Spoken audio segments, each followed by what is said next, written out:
guys, welcome back to a new video. Today I'm doing quite a highly requested video of late, which is kind of my tips for how to save a bit of money. As you guys now know, I'm off travelling and we obviously had to buy this house, so I've learnt some kind of tricks and tips along the way and I thought I would share them with you. I am obviously not an expert at all, and I'm sure that there are some more kind of expertise advice out there, but this is purely kind of what's helped me. So I've kind of written it down, I've kind of sectioned it out into kind of an easier, hopefully, way of understanding. So the first thing I'm going to talk about is kind of budget. So I think the first thing that is always good to do is understand how much you need to save. So what is that budget or goal that you're trying to achieve? So in terms of kind of traveling, we sort of sat down, we worked out where we wanted to go. We obviously did a lot of like research into kind of the costs of sort of spending out in those kind of places. And then we actually did a lot of kind of fake booking flights and accommodation just to start seeing how much that was going to cost.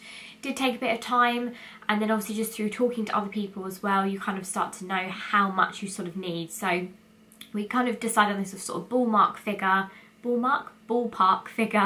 of what we needed to save, and that really helped us understand, I guess, our goal and what we needed to try and achieve. Once you kind of know that, it's then really good to understand then what you can save each month, and this, you've got to be quite realistic about it, but also quite streamlined with it as well. So what I mean by that is just really cutting back on the little spending that you do here and there. So the way that I did it, or I do it kind of every month, is I obviously have my income that comes in every month. I then work out every outgoing that is going to come out regardless of me wanting it to. So the house, you know, rent, bills, everything like that, food, shopping, all the necessities. There's a helicopter coming past now, which is going to be loud. Okay, I'm going to carry on filming, so hopefully you can't hear that.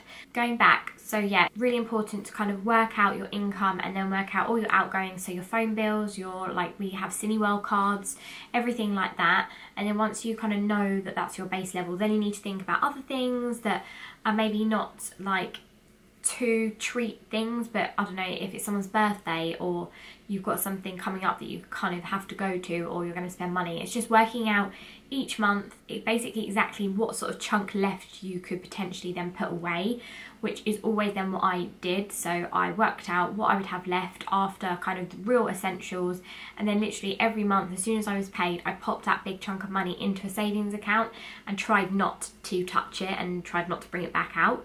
Obviously there are times when you do have to maybe dip in back into that a little bit, but I was really trying to be ruthless, and I think when you have a goal or a target, that's when it's really easy to stick to things like that. Another little tip as well is that to do that I used an app, and I think I just used something really cheap and really free. I think it's called Spending, but I'll try and find the exact one that I use and I'll link it below.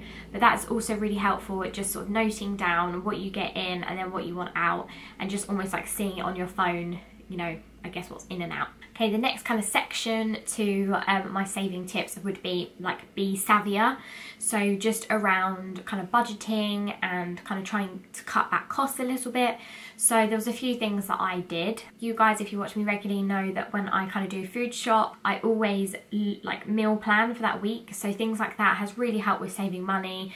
So really working out in your week what food and meals you're going to cook and what you're going to need, going shopping, and then not buying anything that's not on your list. You just have to be ruthless. And kind of connected to that as well is things like, for me, obviously I go to work and you need lunch, and it's just things like, do not go and buy like a meal deal, obviously go and buy bulk buy. So I would go at the start of the week and buy like a pack of bagels. At work I'm known as the bagel girl.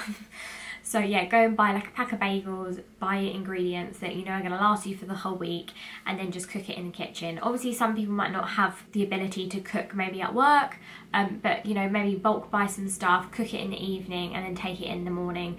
That saves you such a good amount of money. As you know, like if you got a meal deal every day, it's probably going to cost you about 15 quid, which is a lot of money, and you could probably cut that down to about not £3, but maybe like £5 for the whole week worth of lunches instead, already saving you like £10 a week. Other little tips and tricks, so things like, obviously you can't just not have any fun at all, so we did still keep our Cineworld cards, which meant that we could go to the cinema. Obviously if you do go to the cinema regularly, maybe look into getting a Cineworld card or like some sort of monthly card, which would save you a lot of money versus going a lot. It's things like going to the cinema, obviously sweets and stuff are very expensive, so just go to the supermarket, get some snacks and sweets from there instead, like £1 for a bag versus like £3 for a bag.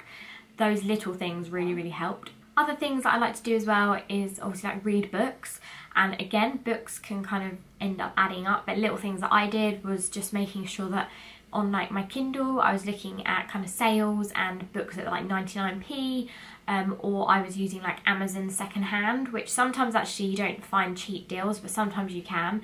I think I bought a couple of books for like £2 when they were like £7 RRP, so things like that. Obviously like maybe having a book club with your friends, like borrowing and sharing books is a really good way of not buying books. And then also like charity shops as well. Okay, and then my last kind of collection of tips comes under stop spending, which is the worst one and the hardest one. Is basically just stop spending money on things that you don't need, which is what I was really bad at doing. And I think when you realise how much you can save each month, you kind of wonder where the hell your money went before. I think one of the big things, which was really hard at first, but it got easier, was basically saying no to kind of other people and things happening, which I know is like the opposite of saying yes, but saying no now means you can say yes later if, you know, you're buying a house or you're going travelling or something.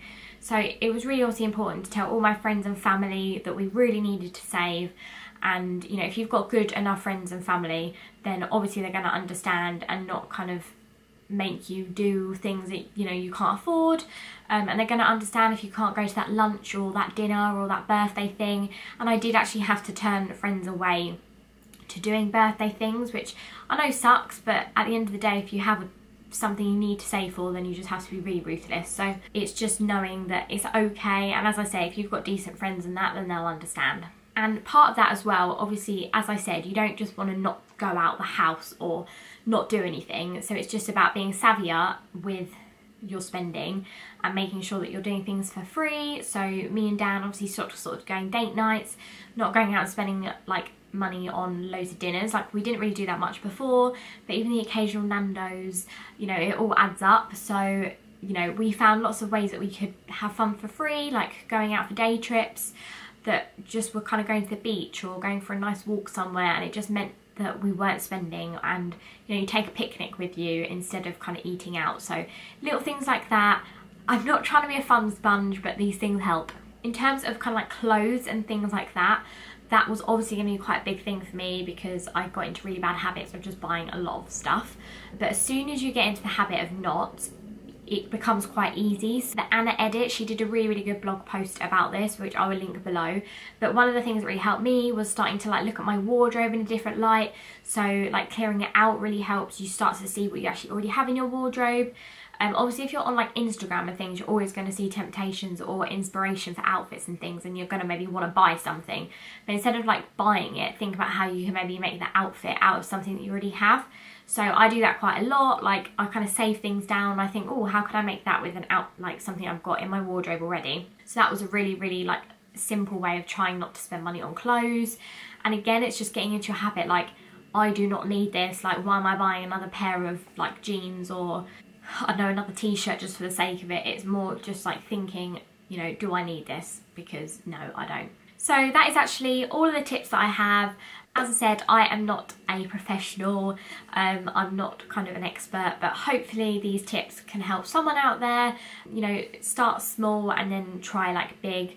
And yeah, I wish you all the luck, you'll be fine. And I also just want to say as well that this has really helped almost like change my mindset about stuff. And as I said, when you start saving, you do realise what the hell you're spending it on before, so it means that you're less frivolous, I guess, in the future. So yeah, hopefully I've learnt some tricks to keep going. But yeah, I am looking forward to when I come back from travelling, not having to say no to my friends quite as much. Thank you so much for watching. Don't forget to like this video if you found it helpful, and yeah, I will see you again soon. Bye.